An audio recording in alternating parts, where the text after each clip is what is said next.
नमस्कार दोस्तों, मैं हूं वीरेंद्र ठाकुर और आज मैं आपके समक्ष एक महत्वपूर्ण संदेश लेकर आया हूं। एक ऐसा संदेश जो भावनात्मक संदेश है, एक ऐसा संदेश जो देशभक्ति से भरा हुआ है, एक ऐसा संदेश जो उजागर करता है उन सब कोरोना योद्धाओं की देशभक्ति को जो दिन रात भारतवासियों की सेवा में लगे हुए हैं।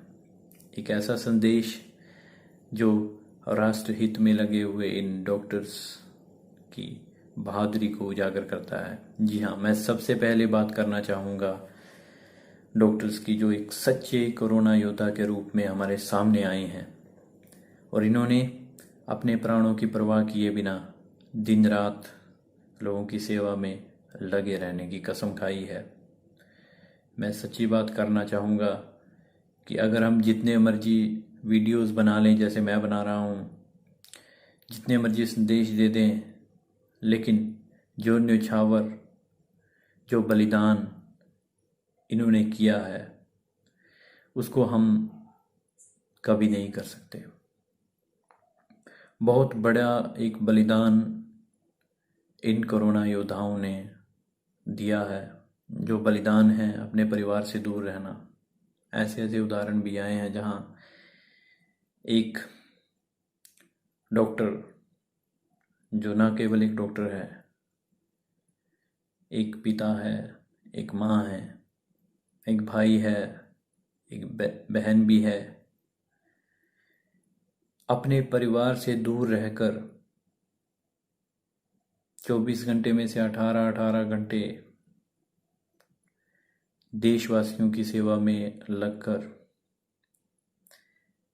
एक ऐसा संदेश दे रहे हैं जो बहुत ही महत्वपूर्ण है और उस संदेश से देशभक्ति उजागर होती है। इन कोरोना योद्धाओं ने हमारे देश के लोगों की सेवा की है और ये एक सच्ची सेवा है। आज भी ये दिन रात लगे हुए हैं। तो इन सब लोगों के सम्मान में जितने शब्द कहे जाएं वो सब बिल्कुल कम हैं। इनके योगदान को शब्दों में नहीं आंका जा सकता। इनका योगदान स्वर्णीय शब्दों में लिखा जाएगा और लिखा भी जा चुका है और इसे मैं समझता हूँ हम सब ने अपने मन में बिठाया है और ये हमारे जो सच्चे योद्धा हैं हमारे दिलों पे राज करते हैं। मैंने अपनी ज़िंदगी में पहली बार ऐसी महामारी को देखा है। हो सकता है आप सब लोगों में से बहुत सारे लोग होंगे जिन्होंने इस महामारी को पहली बार देखा होगा, जो इतने बड़े स्तर पर है। पर एक और चीज़ जो देखने को मिली है वो ये है कि किस तरह से बचपन में सुना करते थे कि डॉक्टर्स भगवान का रूप होते हैं, तो आज वो बात बिल्कुल सच्ची साबित हुई है। और इस बात से बिल्कुल भी मैं गुरेज नहीं करूँगा कि जो योगदान डॉक्टर्स ने किया हुआ है उस बात को, उस योगदान को अगर हमने एक पॉजिटिव डायरेक्शन में लेकर जाना है तो हम सब लोगों को भी एक भूमिका निभानी पड़ेगी, अपने स्तर पर आगे आना पड़ेगा। अब मैं बात करना चाहूँगा स्वयं सेवी संस्थाओं की, जिन्होंने दिन रात आगे आकर मरीजों को अस्पताल तक पहुंचाने के लिए अपने वाहनों को लगाया, खुद मरीजों को लेकर गए और अस्पतालों तक पहुंचाया। उसके बाद उन्होंने उन सब मरीजों को ये तक भी बताया कि किस तरह से अपने मनोबल को ऊपर रखना है, क्योंकि कोरोना की लड़ाई सिर्फ और सिर्फ शारीरिक नहीं है, ये एक मानसिक लड़ाई भी है जिसे हम सब अपनी भावना से, अपनी इच्छा शक्ति से लड़ सकते हैं। इसके लिए सकारात्मकता बहुत ज़रूरी है। कोरोना से हमारी लड़ाई है, कोरोना से ग्रसित लोगों से हमारी लड़ाई नहीं है। एक सबसे महत्वपूर्ण संदेश मैं आपको इस वीडियो के माध्यम से और देना चाहता हूँ कि कोरोना ऐसी बीमारी है जिसको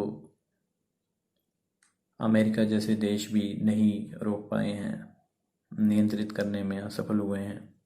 हो सकता है कि कमियां रही होंगी, हो सकता है कि कहीं ना कहीं भूल चूक सरकार द्वारा भी हुई होगी, लोगों के द्वारा भी हुई होगी, लेकिन अपने स्तर पर हमें काम करना पड़ेगा, क्योंकि ये लड़ाई इंडिविजुअल्स की लड़ाई है, अकेले अकेले लोगों की लड़ाई है। इसमें वो बात बिल्कुल सार्थक है कि छोटे छोटे मनकों को जोड़ के एक माला बनेगी। इसी तरह से अगर हम एक दूसरे के सहयोग के साथ मिलकर रहेंगे तो एक बड़ी माला बनेगी, और वो माला जो है वो कोरोना वॉरियर्स की जो मेहनत है उसको एक सकारात्मकता की ओर ले जाएगी, और हम सब लोग मेहनत करके इस लड़ाई से मिलकर लड़ सकते हैं। जैसा मैं आपको बता रहा हूँ कि कोरोना वॉरियर्स का बहुत महत्वपूर्ण योगदान है, हमारे डॉक्टर्स का बहुत महत्वपूर्ण योगदान है। उसके बाद हम अपने सैनिकों के योगदान को भी काफ़ी महत्वपूर्ण समझते हैं, जो कि हमारे पड़ोसी देश चीन और पाकिस्तान, इन सब नापाक इरादों वाले देशों के साथ लड़ने में काफ़ी महत्वपूर्ण भूमिका निभा रहे हैं। और आज हम यहाँ सुरक्षित बैठे हैं, वो सब उन सैनिकों की बदौलत बैठे हैं। सैनिक शहीद हो रहे हैं भारत माता के लिए। जो इन सब का बलिदान है उसको हमेशा याद रखा जाएगा। और ये जो सैनिक हैं, हमारे सैनिक भाई कोरोना वॉरियर्स तो हैं ही, साथ ही हमारी सांसों को चलाने वाले एक ऑक्सीजन है। मैं तो इन्हें हमारी सांसों को चलाने वाली ऑक्सीजन कहूँगा। इनके बिना हमारी सांस भी नहीं चल सकती। इसलिए कुछ लोग सैनिकों के वैभव, इनके बलिदान के सबूत मांगते हैं, तो मैं उन लोगों से एक प्रश्न पूछना चाहता हूँ कि अगर आपको सैनिकों के वैभव, बलिदान पे शक है तो कृपया करके आप वहाँ जाइए और लद्दाख जैसी जगह पे, जम्मू जैसी जगह पे, कटरा जैसी जगह पे, पुलवामा जैसी जगह पे जाकर सिर्फ 24 घंटे की ड्यूटी दीजिए। फिर आपको पता लगेगा कि कितनी विषम परिस्थितियों में हमारे सैनिक भाई खड़े होते हैं और हम सब लोगों के प्राणों की रक्षा के लिए अपने प्राणों को हर एक सेकंड निछावर करने के लिए तैयार रहते हैं। तो प्लीज़ ऐसा मत कीजिए, ये देश के खिलाफ है। मुझे समझ नहीं आती कि आप ऐसा सोच भी कैसे सकते हैं। ऐसा सोचना बंद कीजिए और हो सके तो सम्मान कीजिए। हो सके तो समय मिले तो उन परिजनों के पास जाइए, उन परिजनों का हौसला बढ़ाइए जो लोग इतने महान हैं, जिन्होंने इतने महान सपूतों को जन्म दिया है। उस माँ से पूछिए जो हर वक्त सैनिक के बलिदान के बाद भी अपने घर की चौखट पर बैठ के इंतज़ार कर रही होती है कि आवाज़ आएगी जो मुझे माँ कह के पुकारेगी। उस दर्द को समझिए, उन सब परिवार के लोगों का दर्द बांटिए। कोरोना के खिलाफ इस जंग में हमारे पुलिसकर्मियों का योगदान भी काफ़ी महत्वपूर्ण है, जो दिन रात अपनी ड्यूटी पर तैनात रहे हैं और जिन्होंने कोरोना के खिलाफ इस जंग में महत्वपूर्ण भूमिका निभाई है। तो इन सब योद्धाओं की योगदान को सफल बनाने के लिए हम सब लोगों को अपने स्तर पर सरकार के आदेशों का पालन करना पड़ेगा और एक दूसरे की जान की कीमत समझनी पड़ेगी।